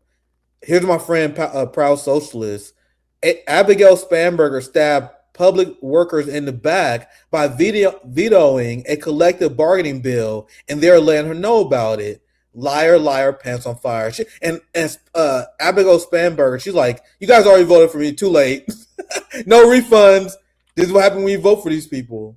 And regarding the data center story, do you guys know that centrist Democrats like Abigail Spanberger made agreements with big tech overlords? And Chuck Schumer, he sent out a secret memo, him and Hakeem Jeffries, urging Democrats not to fight too hard on AI and data centers. Why? Because that will hurt their campaign financing. So think about the state of our democracy fitting these two stories together. I want you to speak more on the data center. We're almost done. I don't want to keep you too much longer, Kshama. We can discuss these things all night. We have to. But the American people overwhelmingly, ignore how they gendered this poll. You guys know they always trying to divide the working class. Ignore the gender part of this poll. The important part here that they bury is 2/3. I'm highlighting here. 2/3 of adults oppose the construction of massive, costly complexes used to power artificial intelligence. 2/3, Kshama. Meanwhile, they're still getting bipartisan support to build their massive data center. So, man, we have a lot of topics to discuss today, Kshama, but I want you to speak more on this. The American people are opposed to data centers, but despite what the American people showing up at City Hall protests, despite the fact that they're hitting the streets, leaving emails to their Congress people, you guys see how none of that shit actually affects their agenda at all? They don't care that you're against data centers. They're following the direction of their donors. So, Sean, I want you to speak more on this, and what you guys are doing to fight against the data. So I know you explained a little bit this before, but this is an important issue that I really believe that revolutionary socialists need to get on top of immediately. Like, there's like, bro, these suburbanite wine moms are being radicalized because of AI takeover in data centers. Bro, I'm seeing people who look anti-communist to the core sound revolutionary at these town hall meetings. Anyway, Kshama, I'll give you the final thoughts on this. Anything you want to add? Yeah, just to echo what you're saying, Nick, which is that this is an absolutely crucial frontier of working class organizing, the anger against the data centers. I mean, you read out the statistics, 7 out of 10 Americans are opposed to these data centers. I mean, yeah, absolutely. When Mormon neighborhoods are protesting, because I'm just saying that because there was a massive protest in Utah against a hyperscale data center. And the point being that these are ordinary people who may not have radicalized on other issues yet, but they are up in arms against the data centers, and with good reason, because they have seen the devastating impact of these data centers getting located in anywhere in the vicinity of their residence, because your utility rates start spiking up, your water rate starts spiking up. But not only that, I've seen videos where people will show you around the house and show you, they'll open the faucet in the kitchen sink and it'll be just a trickle, or it'll be a trickle of muddy water. Yeah. I mean, people are facing direct impacts of on a day-to-day living standards, quality of life kind of measure. The quality of life dramatically falls when you have a hyperscale data center anywhere next to where you're living. And there's also the noise aspect of it. And I've seen these videos where it's so noisy, you could not possibly be expected to live next door and have any decent quality of life. It is completely horrific. And so and what we're seeing right now is, I gave you the example of J.B. Pritzker, the Democratic billionaire governor of Illinois, who literally gave almost $1 billion. I mean, it's the Democrats and Republicans together gave almost $1 billion to these billionaires. And we are talking about billionaires. We're talking about billionaires in companies like Meta and OpenAI and Anthropic and Microsoft and Amazon. These are the kind of people we're talking about. These are the richest of the rich. And we're talking about the billionaires and multimillionaires of the real estate industry. So these are also, again, these are the general contractor, and these the people who make money hand over fist through construction, and they don't care what they're building. They just want the money. And so you have just a complete invasion, like an onslaught of data centers. The United States has thousands of data centers already, and it is the nation with the largest number of data centers. And this fight back that we're seeing in city after city, town after town, suburb after suburb, is very, very crucial for the left. And in fact, I've not seen any other organization other than Workers' Strike Back actually get involved in this in the way that we want the labor movement to get involved in it, because we are against the business unionist labor leadership, but we need the rank and file of the labor movement to get organized around these issues.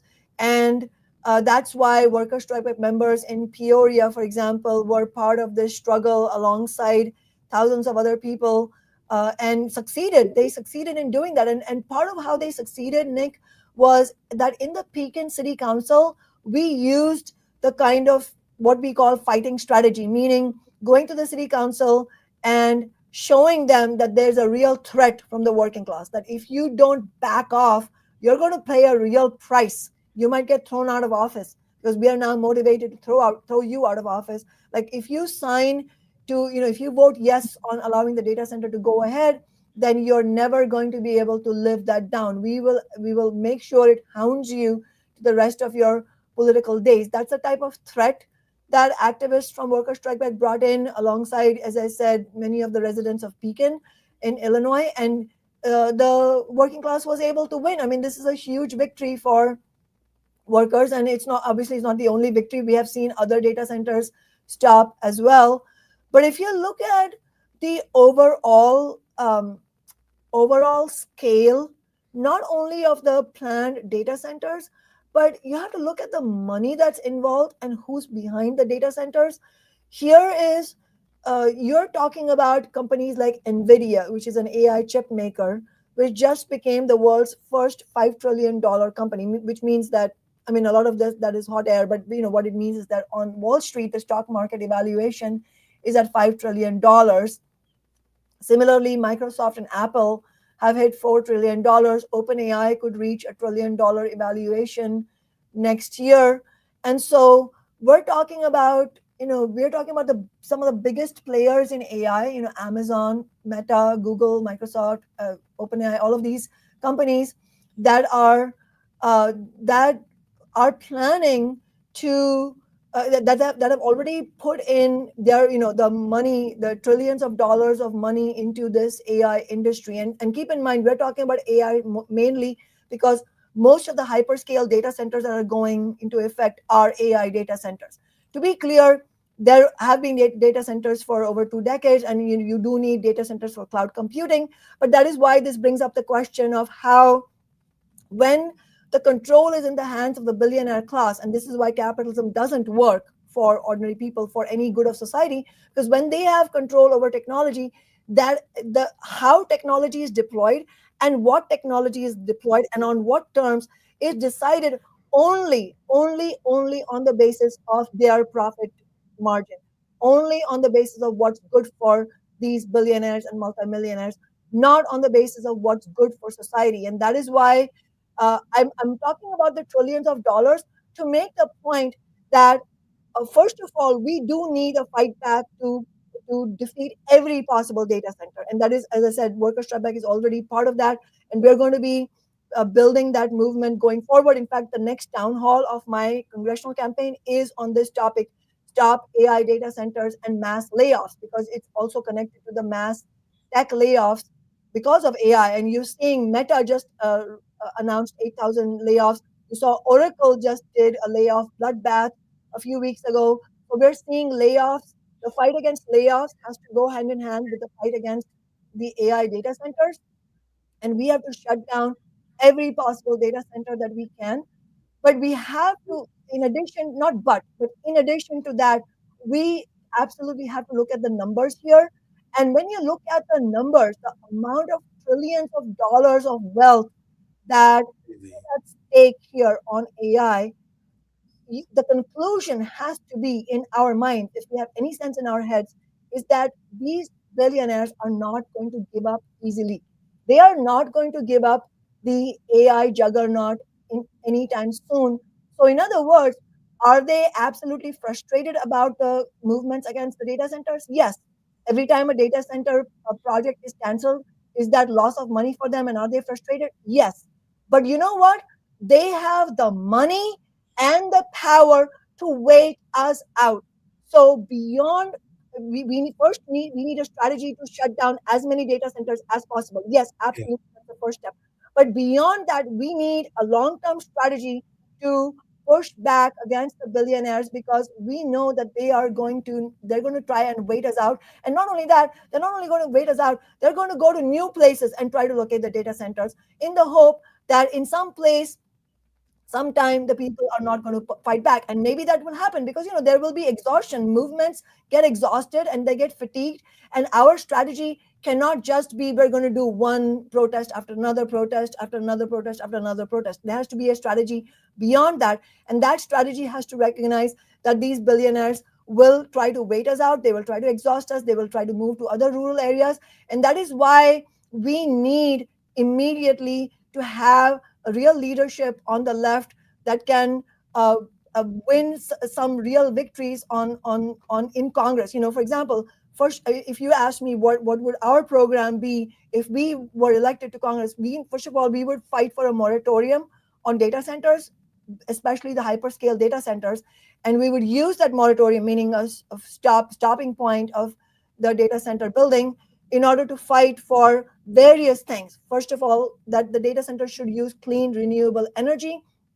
The building costs and increased energy and water use costs should be borne by the billionaires and multimillionaires who stand to profit from the data centers, which means No tax breaks, period. No tax breaks at all. And you know what else is happening, Nick? We're seeing actually state legislatures, Democrat and Republican, actually I feel I think so far it's only been Republican state legislatures, but I know that the Democratic legislatures will also do this in the future, which is preempting municipal regulation. So we need to ban state legislatures from preempting cities from carrying out regulation against data centers, and then all of this needs to be connected to the fight against the war. So I can tell you one thing: if we can build an anti-war movement that actually puts a stop to the genocide and the wars in the Middle East, that would be a huge blow against AI and data centers. So this is how these movements are linked. You cannot think of these things as separate, right? They are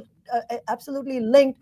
And that is why all of this also has to go hand in hand with the fight to build a new party for the working class. And ultimately, Nick, as revolutionary socialists, we have to say this to the working class. Ultimately, none of these problems are going to be solved unless we take the big technology corporations, the big tech and big energy corporations and the Wall Street banks into democratic public ownership, for the simple reason that we cannot control what we don't own. We need to control, working class needs to control these companies, corporations, so that we can actually run technology and society in service of humanity and other animals. Very well said, Kshama. Very well. I always enjoy these shows. I'm glad you made time. We got to do this again here soon.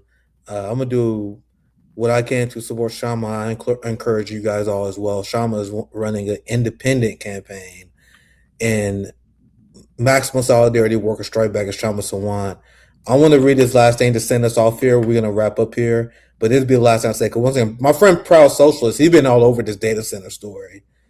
Make sure you guys follow my friend here. He's been doing great work on this. So I'll read this to close out the segment, to illustrate the nefarious nature of our ruling class and what they're planning with these data centers. This is crazy. U.S. billionaires keep spewing the same lie about how the United States need more data centers to, listen to this, Kshama, to compete with China. That's their talking point. We need to compete with China. That's why your electric bills had to go sky high. That's why we're polluting your water. So I'm going to keep repeating the truth. The United States already has 5,381 data centers compared to China's only 449. Remember, China has what, 5 times, 6 times the population of ours? But they got 5,300 compared to 400. And has more data. The United States have more data centers than nearly every country combined. The United States needs social housing, universal health care, and modern infrastructure to compete with China, not data centers. That's how China surpassed the United States, by investing in its people instead of wars, data centers, and oligarchs like the United States. So with that said, Kshama, I will give you the final thoughts. Thank you for joining us for this 90-minute Friday stream. I missed having you on the show. Always great to hear from you. Maximum solidarity from me. Any final thoughts? Where can I help your campaign? Any final thoughts to send us off here tonight? And then I'll do a little bit of Q&A with Zoe. I know I'm a little low on time, but we're going to have Zoe here to read some comments. But any final thoughts, Kshama, before we sign off? Just to say, I hope your viewers, your people on Nick at Night can support our campaign. We are at kshamasawant.org, just my first name, last name.org. It doesn't matter where you are in the nation. Please support us. This is a national campaign because it's of national relevance. I can tell you that working class people are excited about this campaign because because we bring this strategy that is tried and tested from our 10 years on the city council, where we won the nation's highest minimum wage, the Amazon tax, and unheard of renters' rights. And now we're fighting, as I said, to end the war funding, and to actually, we are also calling for slashing the military budget, the war budget, to be able to fund social services and housing and education. And Proud Socialist is right. We badly need healthcare. We need housing. We need social infrastructure. If you just look at the number of roads and bridges that are about to collapse and need urgent attention, that will generate so many jobs. That's why our counter to the mass layoffs is to call for a living wage job guarantee, because we want public sector jobs, and we want to push back against Trump's attacks on the public sector, but also the Democrats like Spanberger, who just denied union membership, or the right to unionize, to 500,000 public sector workers in Virginia, including 1,000 mass transit workers. And so this campaign is super crucial because it's an independent, anti-war, revolutionary socialist campaign. It's the only campaign of this kind. It's the only campaign that is fighting for these demands, including the related to data centers. We're also fighting for free healthcare for all, funded by taxing the rich. So please join us. Just to give you a sense, we have raised $575,000 with a median donation of $25, and we have 7 times more donors than our main opponent, Adam Smith. So we have real momentum, but it is an absolutely uphill task, Nick, because we are up against Democrats and Republicans. Can I just say, the Republican who entered the race, he literally publicly admitted that he was recruited to run to keep me out of the general election. That's what we are up against. And we are up against the gatekeeper caste, who are going to refuse to support our campaign, even though it is a very, very clear choice. And we are the strongest left challenge ever against Adam Smith. And yet we are facing these roadblocks. And the only way we can overcome these roadblocks is if working people join us. Make sure you guys join Worker Strike Back. Once again, I want to visit Seattle sometime here soon before the election to help you guys out. I'm a big supporter. I love all the homies that Worker Strike Back too. They all radicalized and shit. Either way, Kshama Sawant, thank you for joining us. I'm gonna bring our friend Zoya's Life. I only planned an hour. But me and Kshama, we can discuss these things in detail for a very long time. So we end up doing 90 minutes. But Zoya, you can help close us out, right? Yeah, for sure. You going longer than you planned never happened. That is the most predictable thing on the channel. I literally like, bro, there's no way I'm going longer than an hour. And of course we do 90 minutes. But the chat loves it, so it's always a good time. All right, guys, let's get into what you've been saying. Morty 3 Ferrum, thank you for the 200. Oh, those are my neighbors. Hang on a sec. I live in a very working class apartment. Blueser, thank you for the $100. Blueser always shows up in the chats. These amounts are really generous, guys. Thank you so much for the support. Yeah, and anything you guys can give. Small amounts are good too. We appreciate everything. Emma Sparks, thank you for the $2. Nick and Kshama cooking it up. It's been a while. I missed my Nick and Kshama. That was a good conversation.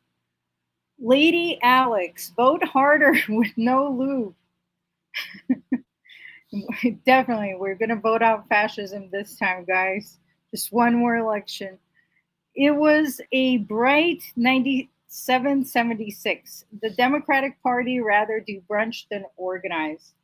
I mean, it's their role, right? That they're powerless and helpless just because they're trying to have decorum and follow the rules. And then these crazy Republicans come in and break all the rules and pass all of this legislature.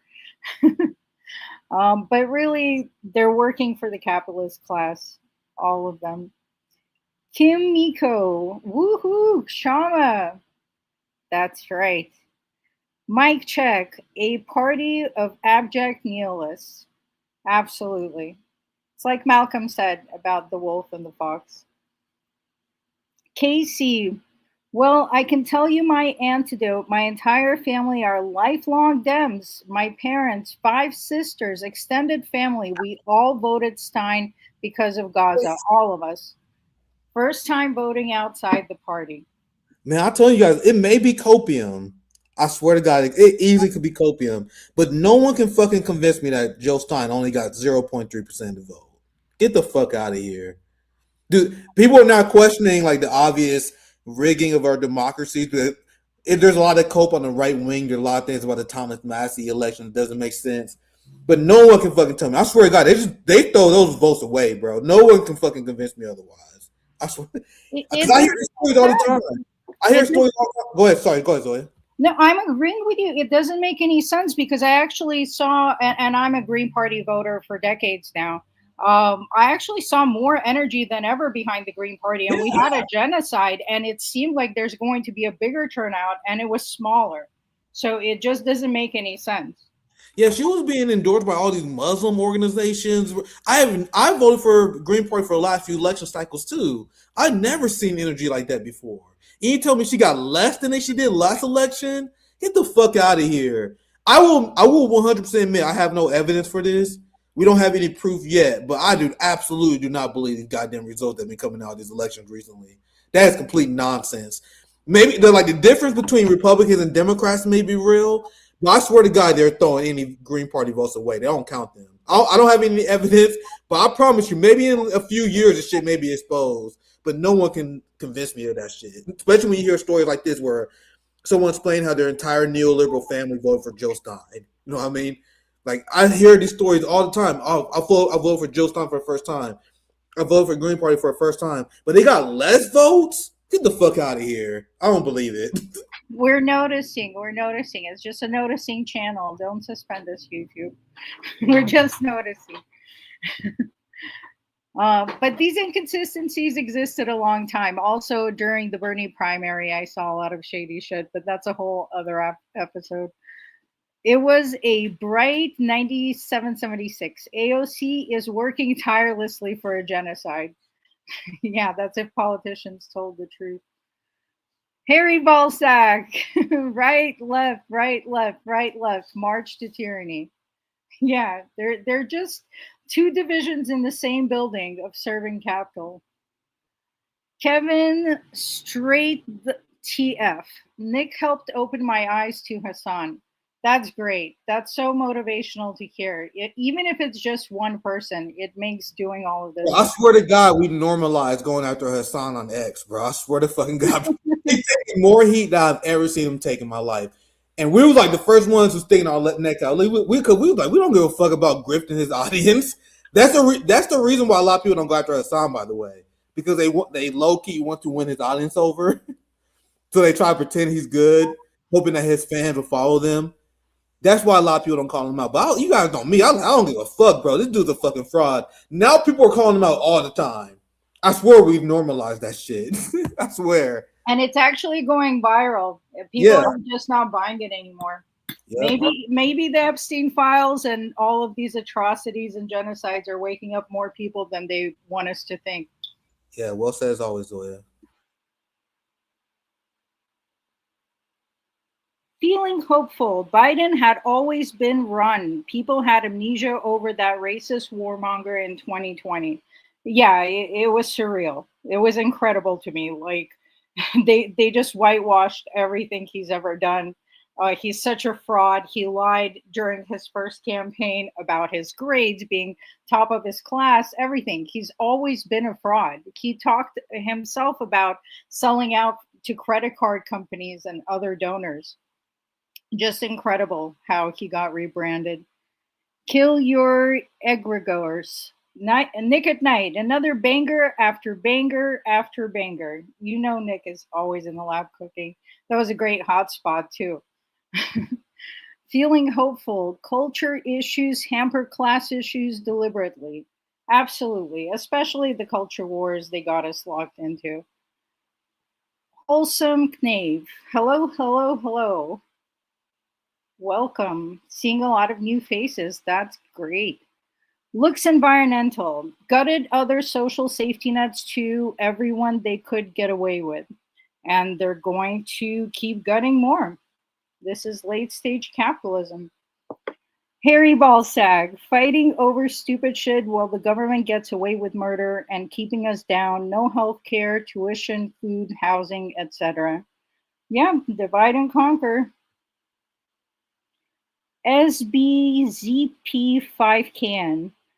Most of the left and right are completely funded by billionaires, shadow NGOs. Yep. Hexen. Imagine unironically calling the Democrats lefties. I mean, people call Biden a communist. We live in the upside down. Harry Balsack. I remember a Hillary interview where she said she was against gay marriage. The vid is probably still out there. I mean, exactly. They just rebrand themselves. These things do exist, and Hillary and Bill Clinton were right wing by any normal standards. SBZP5CAN. Everyone should look up Who Funds the Left by RTSG. It exposes how many Marxist orgs are funded by NGOs, not the people. Yeah, I saw that. That was great. People should definitely check it out for a comprehensive list.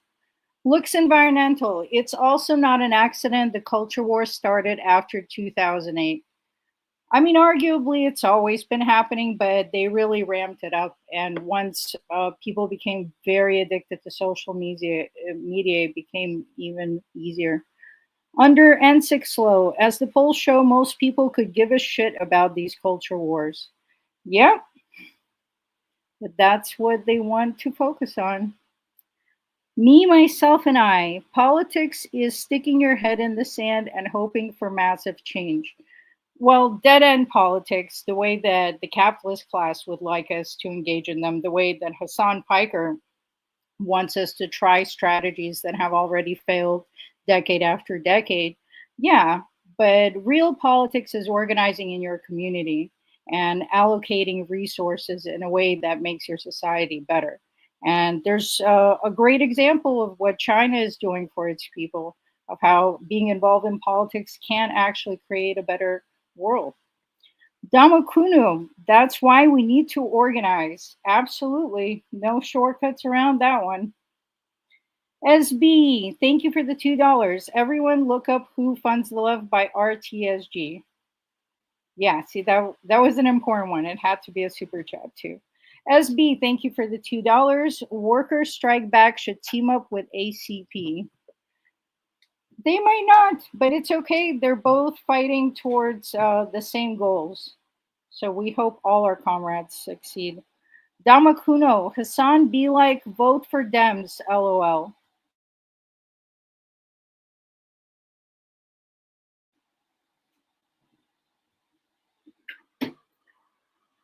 T.Y. Cruse, Kyle is a joke. Yeah, Kyle is against what Kyle used to say years ago. Wagashi, Kshama, I voted for her for city council. Yay! David Hunter, New York City. Tom Steyer knows exactly what genocide is. Hassan is a coward for not calling him out. And that's pretty much the kind of softball interviews you can expect from him. Yeah, why don't you call him out immediately for like, hey, like, isn't it a bad thing to deny the Holocaust? Like, the ability of people just to accept Palestinian Holocaust now, you just allow him to devalue the lives of Palestinians on your stream, and then he endorsed them afterwards, bro. Like, there's so many damning things this guy does, and people are just it took me coming after him for people to finally start viewing him critically, and people are like, oh shit, he is endorsing fucking genocidal Democrats. He is endorsing billionaires. A millionaire interviewing a billionaire, but he won't interview Kshama Sawant. He says he don't trust Jill Stein, an anti-Zionist Jew who was arrested protesting genocide, but he trusts a billionaire. Honestly, that's the whole media complex, is a millionaire interviewing a billionaire. Yeah, so yeah. In a nutshell, talking down to us. You know, you guys are suffering. Suck it up. Change takes time. Oh God, we don't hate these people enough. Genocide, genocide. I've never heard of that. What does that mean? My God, they're playing us. They're playing us to our faces. Captain Obvious. Kyle is saying the Dems are now objectively better. Of course. Kyle and Crystal. BZ Queen Bee. I honestly don't know what my foot in your ass means. I wish, it was still acceptable to just like come up to people and give them like a good old school punch to the face. A lot of people don't. I remember you discussed this, Zoya, like lot of people don't bring up the violence that unions used to engage in. Yeah. The same political violence they condemn today. How you fucking, bro? Unions used to beat the fuck out of scabs, like brutally beat. That was a thing. If you're a scab, we're gonna fuck you up. People died. Like, people beat each other with pipes and bats and everything. It was brutal. I mean, we didn't get any change from the capitalist class without violence. That's just a fairy tale they try to indoctrinate us with in school. Everything that the working class extracted was through force. Absolutely, Zoya. Cat Terrell, I didn't see one good comment in thousands that were posted. See, the working class isn't buying it anymore. I think there's a lot more people that agree with us that we know about, but they're just suppressed like we are, and we're suppressed from connecting with each other. Also, something to remember is that this online shit is still very bourgeois. Like, there are not a lot of people in my working class family that's online as me and leftists are. A lot of the working class people that we have on our side, they don't have the time to be engaged in live streams all day. Like, imagine the kind of person that even have the time to sit down for hours of Hassan Piker's live streaming. Do you think those people are working class? I swear, a lot of his support is part of the bourgeois, and a lot of the working class people who would support are being in other channels. They're just not that politically engaged like that. So yeah, I 100% agree, Zoya. Captain Obvious. Anger at his influence and the direction he uses it to send people is not jealousy. Absolutely not jealousy. Fury for him being an enemy of the working class. Street cat munchies. See, Piker knows and doesn't push back. That's kind of his thing. Knowing and not pushing back. Seeking truth in. They are the opportunists that Lenin warned about. Yeah, and Hassan would know that if he read the book that he likes to pose with. Looks environmental. Well, no one can convince me that fucking Lenin wouldn't smack the shit out of Hassan Piker if he met him in real life. Bro, I'm mean to Hassan. Lenin was considered unhinged. Like, bro, can you imagine how ballistic Lenin would go against Hassan Piker if he was alive today? If anything, I'm being nice compared to what Lenin and the Russian revolutionaries would have did. What any revolutionaries, what they have to do, because people like this stand in the way of progress and try to convince us that our suffering is normal and something that we should just wait and keep electing people that will maybe one day somehow partially fight for us. I mean, it's just gaslighting. Looks environmental. Reminder, Hassan Piker worked for the Department of Homeland Security. Yeah, I love reminding people of that. Street cat munchies. Come on, chat. We all know isn't organic. He has CIA in his ear, literally. I mean, and have you seen the reaction of Hassan fans whenever you bring that up? They're like, "Oh no, that was just an internship in college. That was just a college internship." Yeah, because we know it's so easy to get an internship at the DHS as a random college student. Like, come on, Nick. Everyone has those kind of contacts. I'm sure that's the case. Who hasn't done a little DHS work here and there? Yeah. The quote from Hassan fans when that came out was so desperate. Like, bro, no, go ahead. If you're a young college student watching this, try to get a DHS job or internship. See how easy that is. And their messaging is so coordinated. Even this whole AOC versus MTG thing that got picked up by Mehdi Hassan and that entire sphere of influence. They are all saying the same things at the same time. They have the same deflections, the same gaslighting, the same be pragmatic, grow up, oh, where's your revolution? If you had one, I would support it. Well, you motherfuckers are in the way. You can't cockblock the revolution and say, where is it? I love how Zoya put things sometimes. Me, myself, and I. COVID proved that there is no institutional or social consciousness, just a bunch of weak, stupid cowards running this country, and the people are clueless. People will believe anything told to them. Unfortunately, because like Nick was saying, the working class is not terminally online. They're getting messaging from their television set, and the rest of the people have just given up on the system and don't vote and don't believe that things can change. So the brainwashing works, and COVID, sadly, I saw people that were friends, lifetime friends or friends for a decade or years, just completely turn on each other, lose all rational abilities to debate or disagree like adults, and turn on each other like enemies, like they're with hatred. Zoya, remember when I went on? Remember when I went on Jimmy Dore's show and I was like, "Hey, man, I don't think it's a good idea to force workers to take a fucking experimental vaccine or they're being fired." That seemed like a very anti-worker position. like that, and bro, the heat I got from a lot of these Bernie electors for saying I'm against mandates is insanity. It was who's the name of the Marxist professor? I'm blank on it. Oh, Richard Wolff. Richard Wolff essentially said the same thing. He's like, bro, this is extremely anti-working class. And another reason I take this position, I explained it on my show, and a lot of people missed it. You guys know that my mom was super against mandates. Someone who is super apolitical. My mom don't give a fuck about politics. I told you guys that all the time because she knew people who was fired, and like this was a real sentiment of many people in the working class. I remember she said unprompted to me one day. She's like, bro, it's crazy that people get fired. She's like, I don't think people should be getting fired just because they don't take this vaccine. And many people on the left don't realize how many Americans believe the same thing. Like my brother said he felt violated because my brother, he took the vaccine because he had to. If he didn't take the vaccine, he would have been fired. And he told me today he still feels violated because of that. These people are apolitical. And then the left went super pro Big Pharma, pro Moderna. It was part of my split with the progressive left. I was like, oh, okay, these motherfuckers are ops, man. A lot of people still haven't forgiven me for that Jimmy Dore interview I did when I was on the show. We were talking about mandates.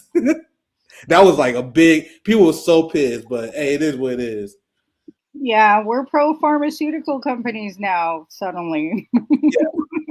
Pro pharma left. That's crazy. It's crazy. And the pro pharma left. Go ahead. The pro pharma left became the pro NATO left. Yeah, bro, they was making $1,000 like per second on this damn vaccine, something absolutely crazy like that.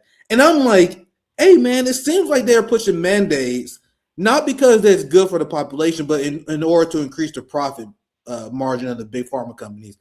Isn't that a basic Marxist socialist analysis that they're not doing something for a good of public good, but for private profits? But then you bring this up to people who are quote unquote socialists and their goddamn head exploded. Like, you don't trust these fucking capitalists. They don't give a fuck about you and your health. The idea that you think Moderna and Pfizer give a fuck about your damn health and leftists actually believe that was crazy to me. It was crazy to me. And that's why a lot of people are like, Nick, you can't be on Jimmy Dore. Don't you know he's anti-vax? Not really, but hey, man, we just said we don't think that the capitalist class should force fucking medical procedures on the workers, which is a basic goddamn position. That's a position that Richard Wolff had. But that's a conversation for a whole nother day. Like that era was crazy, man. It's dangerous how all rational debate got shut down, and that's something that we have to be very vigilant about avoiding. Right now, we need radical solidarity, and we have to be able to discuss things like adults and agree to disagree if we really need to, but focus on the class war because we are losing. The billionaires are organized. They don't have these stupid disagreements. They agree on fascism and subjugating all of us. Truth Sensei, anyone that is running for political seat that does not know definition of genocide should never be allowed to run. What the fuck, America? Don't vote for these evil fucks. Yeah. DSA endorsed. DSA and Hassan Piker endorsed, by the way.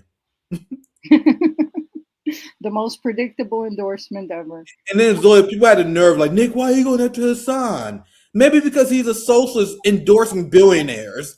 That should be enough fucking reason. I can't believe we're here. We went from grassroots funded candidates to billionaires. Yeah. Control, please end. Mass anger will get larger. That's definitely true. As the suffering increases, as the contradictions are sharpened, we will see more rage. And it's our job to make sure that that anger is organized and with a purpose. Not Hassan Piker's type of purpose, with real purpose. Yeah. Me, myself, and I. Nope. Anger will be drained away with physical, emotional, and spiritual exhaustion. Albert Pike's Plan, 1871. I mean, they're definitely trying to distract us, and we can all feel it, the emotional and spiritual exhaustion as well. We're forced to watch a live stream genocide. We watch children being blown open. That will psychologically mess with you if you have any sort of humanity in you. But we have to stay vigilant and we have to stay focused. We can't allow our privilege of being inside the belly of the beast to cloud our judgment and the goals and what we're fighting for, because other people have bombs dropping on their heads. Six pack for me. Thank you for the $5. Regime change begins at home. Free Palestine. Perfect. Nick Merkel. Wouldn't it be funny if the Chinese invented hypersonic EMPs that wiped out all our data centers? Oh my God, that would be so hilarious. Gee, if you're watching and you have a sense of humor, please. Yeah, if only China wasn't so anti-intervention, because we need Xi Jinping to install it, like engage like a Iran color revolution style protest in the United States. Like, you know how the United States, it's no problem for Israel to like spark protests in Iran. I want China to do that here. They would never do it, but bro, we need Xi Jinping and Putin to help us with regime change. I'll be down with that. Yes, please start watching our show, or whoever knows them that watches the show. Looks environmental. Data centers are full of precious metals that are easily stripped and resold and don't have much security. Just saying, easier than stripping copper. Wow. I mean, so many interesting facts in our chat. Thank you. That's very educational. Good to know. Whatever, man. Regime change begins from the bottom up. Absolutely. I mean, it's not going to be top down, guys. That trickle down economics isn't trickling. Hexen. Che Guevara had a book on how to conduct a guerrilla war. It's downloadable on Prole Wiki. Oh my God, the chat is coming through with so much good advice. Guerrilla war. Don't you know all we had to do was vote blue every 2 years? That's what Hassan told me. But with a purpose. Yeah, we don't need guerrilla warfare. What are you talking about? Wait, why are you quoting Che Guevara for? Don't you know we got Hassan Piker? These are what leftists in the United States actually be believing, bro. It's crazy. That's why we got to work 100 times harder to get our messaging out. Yeah, true. Gup. European settlers killed 56 million indigenous people over about 100 years in South, Central, and North America. It's unbelievable. It's unbelievable. And they're pretending like they're strangers to genocide. You see, they can't condemn anyone else doing genocide because that's kind of their whole thing. Yeah. That's what they build their countries and societies on. Man, we do not hate these people enough. Kat Terrell, I'll encourage you all to research AI data center constructions across the U.S. Nick Merkel, homebrew EMPs can solve the data center problem. So many interesting ideas. You guys are brainstorming. I love it. Indo Feed, you and Kshama are a great team. Glad to hear you together. Yeah, I love Kshama. It's always awesome when you guys are together. It's amazing energy. Dude, the fact, and I only make the point to prove what the United States left is, but like the fact that Hassan Piker, TYT, and all of them refused to endorse Kshama, isn't that another validation of her character? You know what I mean? Like the fact that they refuse to get behind Kshama, to me, is like actually an endorsement. It shows that she's a real fighter, and just like the way they refuse to platform me, the same way on the blacklist, Kshama is on the blacklist as well. She is undoubtedly someone who's doing everything that she believes is right. Even if you would disagree with her on the take here or there, we don't agree on everything. But when you hear Kshama speak, that is a woman who 100% believes for the working class. You know what I mean? So any like small disagreements we will have is completely insignificant for what she actually accomplished in her fight. Like they try to ruin her life, man. Kshama is a real one. I love Kshama. I'm gonna try to do a campaign event. I was talking to a friend. I'm gonna be back in Seattle maybe sometime in the summer. to help workers strike back out. And then when you talk to people in workers strike back, they all radical as fuck too. I hung out with them multiple times. They all super fucking radical. They all base as hell. Like it's not like you're not hearing anyone in workers strike back condemning Hamas. They're not supporting liberal Democrats. Every single member I talk to in real life, and a lot of them watch the show, Zoya. They live and watch RBN. They all fucking base as hell. They all there's no liberalism out of them. But anyway, go ahead, Zoya. I know we're going a little bit longer. Kshama delivers material change for workers. That should be our top litmus test above all else. Absolutely, Zoya. Lee Arjun, community is a weapon. Absolutely. Control please end. Community is the best resource in a war. That's why we need to start building community right now, guys. Damakuno, engage with your local community. See, this really warms my heart because I've been screaming this for years. And I feel like people are waking up and really understanding that this is what we have to do. There's not going to be any shortcuts. You have to get into your community, get to know your neighbors, and build solidarity stronger than the establishment trying to crush you. Under N6 low, salt water fucks up electronics really quick. Good to know. So many helpful hints. This is really an educational show. Yeah. Jonathan Stoll. Sorry, Nick. No, go ahead. Thank you for the $9.99. I think anti-war and anti-surveillance is the same fight. Data centers are part of that surveillance infrastructure. Absolutely. Yeah, it's all connected. Everything you're seeing in Gaza, in Congo, all over the world, what they're doing to Venezuela, Cuba, it's all coming home. That's why we have to fight for our brothers and sisters, because we're part of a human family. And revolutionaries like Castro, like Che, like Ho Chi Minh, like Mao, they all talked about this. They understood whatever is happening over there is going to come back to haunt you. That's why it's better we fight now while we still can. Yep. Six pack for me. Thank you for the $5. I have watched the ousting of Tulsi Gabbard with malicious intent. Bro, the thing is, she didn't even resign for moral reasons. She like resigned because her husband got like butt cancer or something. Like that's the reason she fucking resigned. So yeah, she take forever L's. Good riddance. I'm pretty sure she's done in politics now. Good riddance. Yep. Michael Chilbot. Thank you for the $5. They tricked me into getting the first 2 jobs, but no more. Hey, you know, it's never too late to start developing class consciousness. A lot of people were Obama voters. I know people who were liberals just 10 years ago, 5 years ago, a year ago, and they're starting to get fed up.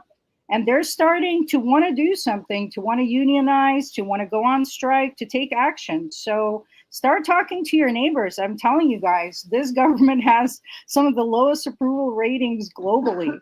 So there's definitely more of us that disapprove of what's happening than approve of what's happening. We just need that class consciousness to understand exactly what powers we need to oppose together. Zoya is too powerful. Always happy to join you next. Should I take us out? Oh yeah, we done. All right, we done last comment. Yeah, I'll let you can sign us off. We will be back. I think episode 2 of Jamal and Nick and Jamal is Sunday. So and I think I might post a video with me and Nico tomorrow. So we have a lot of content coming up. Make sure you guys subscribe. Oh, make sure you guys support our RBN merch if you want some if you want some base apparel. Where I'm not making any money from the bonfire add-on from our merch store. We're just paying our labor, and then everything else is going toward Gaza mutual aid. So I have the link in the description. We're waiting to raise around $500, and then we're going to donate. We're going to find a Palestinian cause to donate to. So we're nearly like halfway towards our goal. I think we're around like 200, 250 right now. So if you guys want to look fly and also help support Palestine and mutual aid, make sure you guys support RB and mutual aid. I have the bonfire link in the description. Zoya, I'll let you send this out. Zoya's love. Zoya's life. Send this out tonight.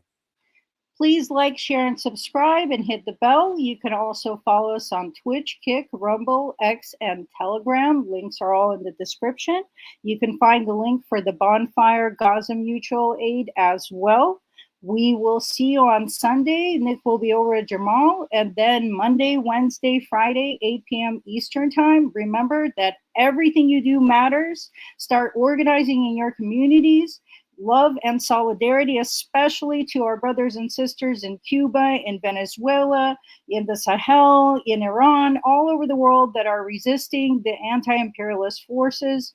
And may we all gather the courage and the strength to help them fight these pedophile, corrupt monsters that we're all up against. Love each other, love your neighbors, love and solidarity.